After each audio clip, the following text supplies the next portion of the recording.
Iran has announced 3 major nuclear energy breakthroughs amid United Nations sanctions.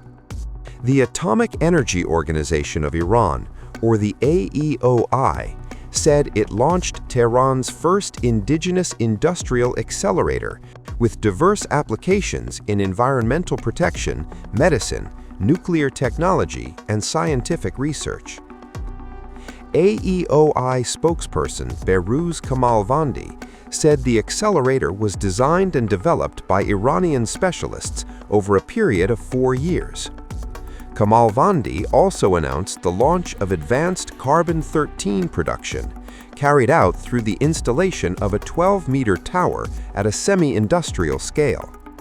The Atomic Energy Agency spokesperson announced the successful reactivation of a cyclotron that had been inactive for nearly 2 years. Iran's announcement comes amid Donald Trump threatening Tehran on rebuilding nuclear weapons during his meeting with Benjamin Netanyahu in Florida.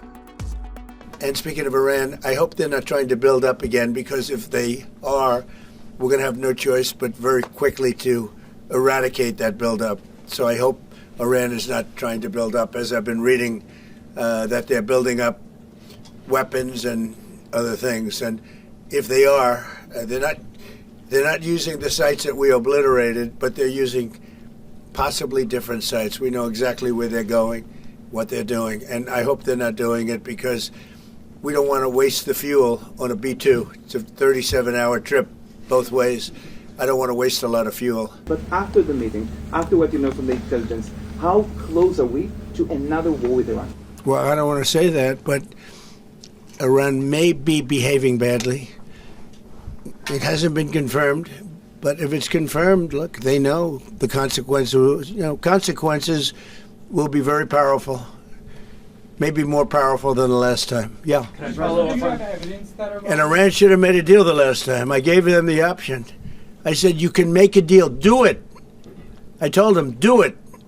And they didn't believe me, now they believe me.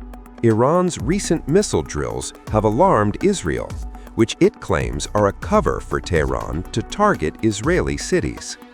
That Iran has been conducting various military exercises during this recent period. We are very carefully monitoring these developments, and we are undertaking all the necessary preparations. I want to take this opportunity to clarify something important here. Let this be unequivocally clear to Iran. Any hostile action taken against the State of Israel will be met with an extremely severe and utterly decisive response. We're not seeking any confrontation with anyone. I can speak on behalf of Israel, and I believe for my 2 partners here, absolutely no one here seeks confrontation. On the contrary, what we truly seek is stability, prosperity, and lasting peace, exactly as we, the 3 of us, have just said. Obviously, we are committed to defending each one of our countries, but also defending maritime lands and other things that are shared in common and that go under international norms. I think that is obvious. So I would say this is a coalition for these norms and for that stability. And we hope that it won't ever be tested. That's all I can really tell you. Iran has carried out its first ever multi-satellite launch, placing 3 domestically developed spacecraft into orbit from Russia's Vostochny Cosmodrome, underscoring Tehran's deepening space cooperation with Moscow despite continued Western sanctions. The satellites, Tolu-3, also referred to as Paya, Zafar-2, and Kausar 1.5 were integrated with a Russian Soyuz 2.1B launch vehicle at the Vostochny spaceport and deployed as part of a multi-payload mission. According to Iranian and Russian media, this marks the 7th occasion on which Iran has relied on Russian rockets to send satellites into space. Iranian officials described the mission as a milestone for the country's civilian space program.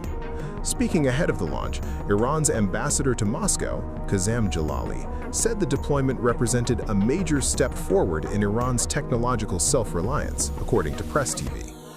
On X, Jalali stressed that the satellites were designed and built using indigenous Iranian technology with contributions from government institutions, universities, and private knowledge-based firms. While the manufacturing and design work was completed domestically, he said, the launch itself was conducted in partnership with Russia.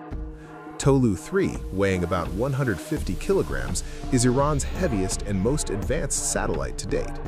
Iranian officials say the Earth observation satellite can capture black and white images at roughly 5-meter resolution and color images at about 10-meter resolution.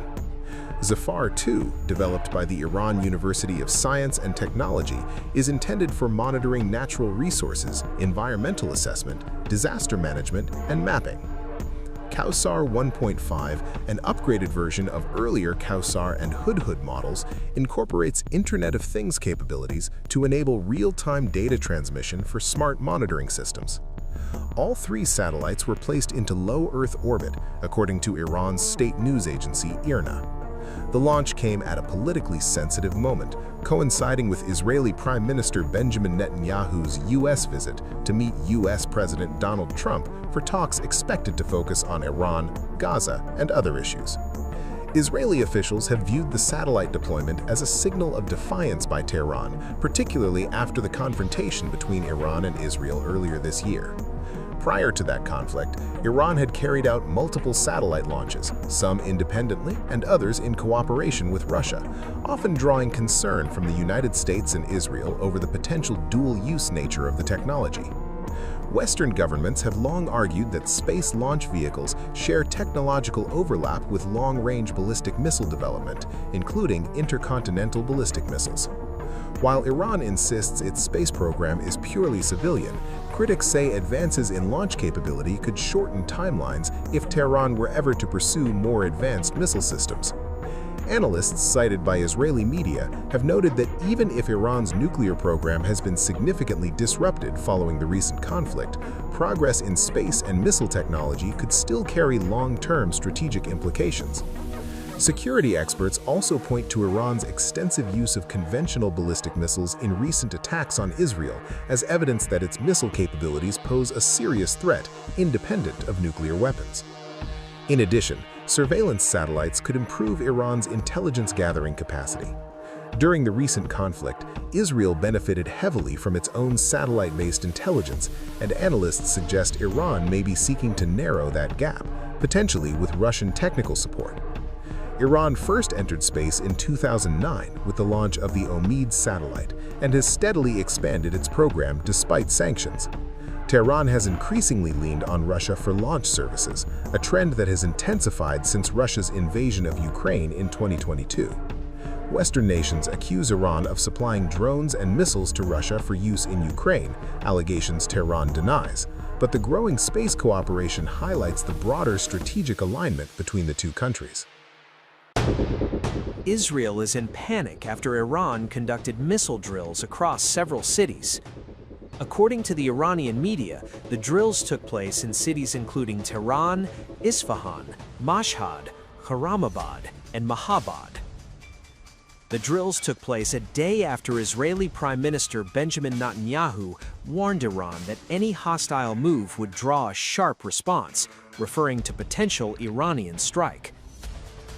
The missile drills took place after the Iranian government said that Tehran's missile program had been solely developed to defend the country's sovereignty.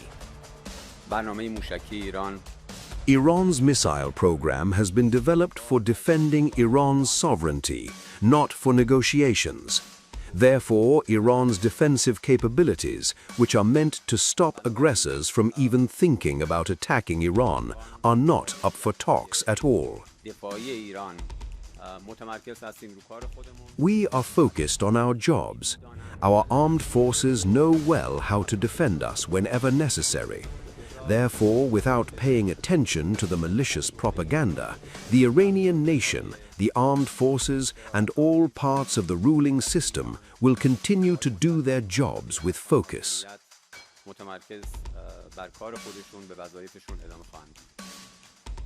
Earlier, Israeli officials said the missile exercise could be preparations for a strike on Israel and warned Trump administration about potential Iranian attack on the Jewish state. We know that Iran has been doing exercises lately. We are following this, and we are making the necessary preparations. I want to make it clear to Iran here. any action against Israel will be met with a very harsh response. We are not seeking confrontation with anyone. I can speak on behalf of Israel, and I think for my two partners here, no one seeks confrontation. On the contrary, we seek stability, prosperity, and peace, exactly as the three of us said. Obviously, we are committed to defending each one of our countries, but also defending maritime lanes and other things that are shared in common and that go under international norms. I think that is obvious. So I would say this is a coalition for these norms and for that stability, and we hope that it won't be tested. That's all I can tell you. According to Axios, Israel's military chief of staff, Lieutenant General Eyal Zamir, called the head of U.S. Central Command, Admiral Brad Cooper, and expressed Israeli concerns over the Iranian missile exercise. Zamir told Cooper that the recent Iranian missile movements could also be a cover for a surprise attack. Netanyahu is expected to meet Trump on December 29th in Miami, wherein he wants to discuss Iran's efforts to rebuild its ballistic missile capabilities and the possibility of another strike against Iran next year. As per the Axios report, Israeli officials claimed that following the June war, Iran was left with 1,500 missiles, down from 3,000 it had before. Tehran was left with 200 launchers out of the 400 it had before, the officials added. Israeli media had also reported that Tehran explored a pure fusion nuclear weapon, a technology no country on Earth has ever mastered.